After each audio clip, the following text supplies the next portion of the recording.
যখন এই আচারটা তৈরি করবেন অবশ্যই একটু বেশি তৈরি করবেন, এতটাই মজার হয় এই আচারটা, চুলা থেকে নামানো মাত্রই ফুরিয়ে যাবে।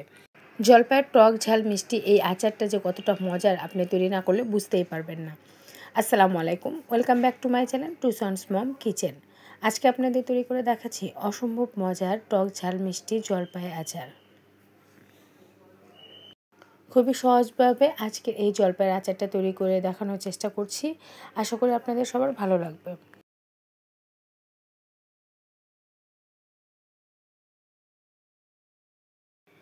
এখানে আমি প্রায় 800 গ্রামের মতো জলপাই নিয়েছি।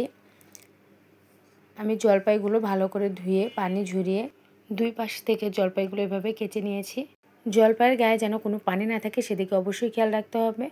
এখন আমি এখানে দিয়ে দিচ্ছি 1.5 কাপ পরিমাণ চিনি। আমার এই জলপাইগুলো অনেকটা টক ছিল, এই জন্য আমার চিনির পরিমাণটা বেশি লেগেছে। আপনারা আপনাদের পছন্দ অনুযায়ী মিষ্টিটা দিতে পারেন।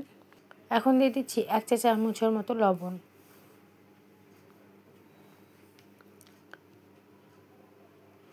এখন সব কিছু একটু মিশিয়ে নিচ্ছি। মিশিয়ে আমি আধা ঘন্টার জন্য এভাবে রেখে দিব। চিনিটা যতটুকু গলবে, আর চিনির মধ্যে এই জলপাইগুলো থাকলে অনেকটাই জলপাইগুলো শক্ত হয়ে যাবে, তাহলে সেদ্ধ করার সময় জলপাইগুলো ভেঙে যাবে না। এখন চুলায় একটি প্যান বসিয়ে দিয়েছি। এখন দিয়ে দিচ্ছি 1/2 কাপ সরিষার তেল।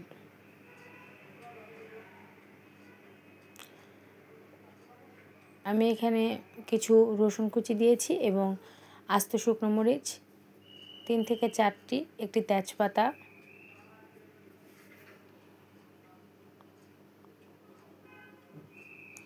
হালকা 1 মিনিটের মতো এটা ভেজে নিয়ে আমি জলপাইগুলো দিয়ে দিচ্ছি।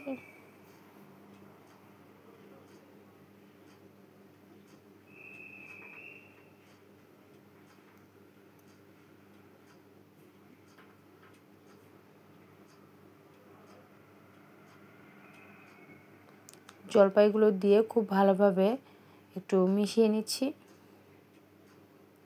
এ পর্যায়ে চুলার আঁচ কিন্তু একদম লোতে রাখতে হবে। আস্তে আস্তে চিনিগুলো গলতে শুরু করবে।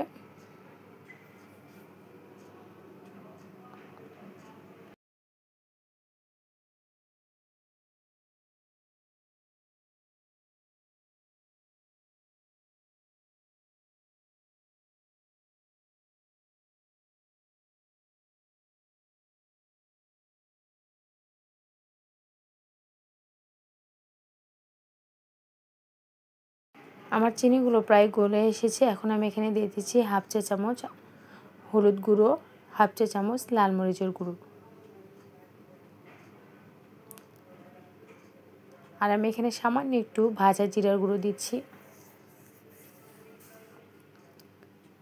এখন সব কিছু আবারও ভালোভাবে মিশিয়ে নিচ্ছি।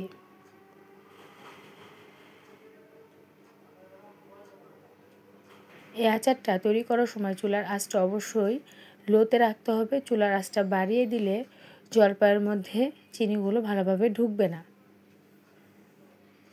একটু সময় নিয়ে ধৈর্য ধরে এই আচারটা তৈরি করতে হবে, তাহলে খুব সুন্দরভাবে জলপাইয়ের মধ্যেও মিষ্টিগুলো ঢুকে যাবে। জলপাইগুলো অনেক সফট হবে এবং খেতে খুব ভালো লাগবে।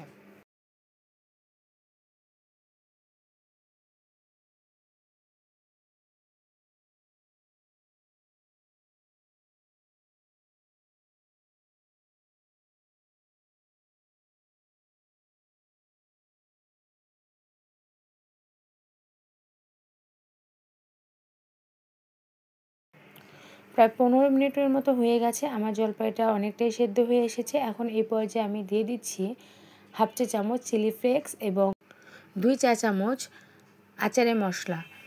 আমি এখানে 2 চা চামচ 5 ফোড়ন, 1 চা চামচ ধনিয়া এবং 1 চা চামচ মৌরি হালকা একটু ভেজে গুঁড়া করে নিয়েছিলাম, সেখান থেকে আমি 2 চা চামচের মতো গুঁড়া এখানে দিয়ে দিচ্ছি।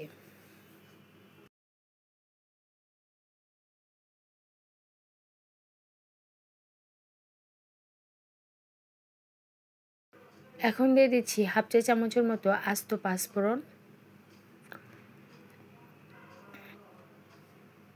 এখন সব কিছু খুব ভালোভাবে আবারও নেড়েচেড়ে মিশিয়ে নিচ্ছি।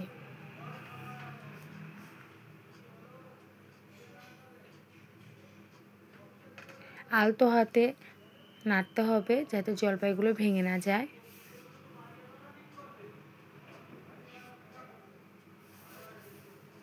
চিনিতে আধা ঘন্টা ভিজিয়ে রাখার কারণে জলপাইগুলো কিন্তু অনেকটাই শক্ত হয়ে এসেছে।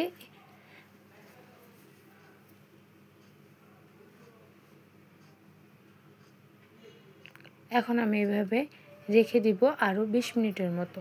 মাঝে মাঝে একটু হালকা করে নেড়ে দিব।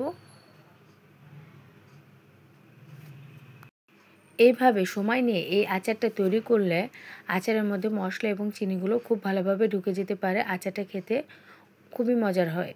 এই পর্যায়ে এসে লবণ, ঝাল, মিষ্টি এগুলো আপনারা চেক করে নিতে পারেন। কোনো কিছু কম বেশি হলে দিয়ে নেবেন।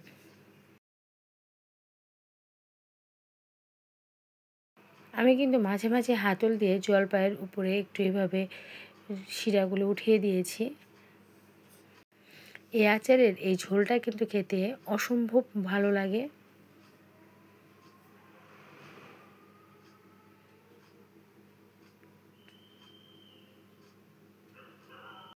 যখন মনে হবে যে শিরাগুলো জলপাইয়ের মধ্যে খুব ভালোভাবে ঢুকে গেছে, জলপাইয়ের কালারটা চেঞ্জ হয়ে যাবে, ওই মুহূর্তে চুলার হিটটা হালকা একটু বাড়িয়ে আমি শিরাগুলো আরেকটু শুকিয়ে নিচ্ছি। এই আচারে শিরাটা কিন্তু খুব বেশি ঘন করা যাবে না। ঘন করলে ঠান্ডা হয়ে গেলে এটা শক্ত হয়ে যাবে অথবা চিনি চিনি হয়ে যেতে পারে। এই জন্য এটা পাতলা অবস্থাতে এটা নামাতে হবে। আমার এটা হয়ে গেছে, এখন আমি এটা নামিয়ে ঠান্ডা হতে দিচ্ছি। ব্যাস, আমার তৈরি হয়ে গেলো অসম্ভব মজাদার টক ঝাল মিষ্টি জলপাইয়ের আচার। আমার রেসিপিটি ভালো লাগলে অবশ্যই লাইক, কমেন্ট এবং শেয়ার করবেন। আর আমার চ্যানেলটাকে সাবস্ক্রাইব করে পাশেই থাকবেন। আর যারা ফেসবুক পেজ থেকে আমার এই রেসিপিটি দেখছেন তাদের কাছে অনুরোধ, যারা এখনও আমার পেজটাকে ফলো দেন নাই অবশ্যই আমার পেজটাকে একটু ফলো দেবেন। আর আমার ভিডিওটি ভালো লাগলে লাইক, কমেন্ট এবং শেয়ার করবেন। আজকের মতো এখানেই বিদায় নিচ্ছি। আল্লাহ হাফেজ।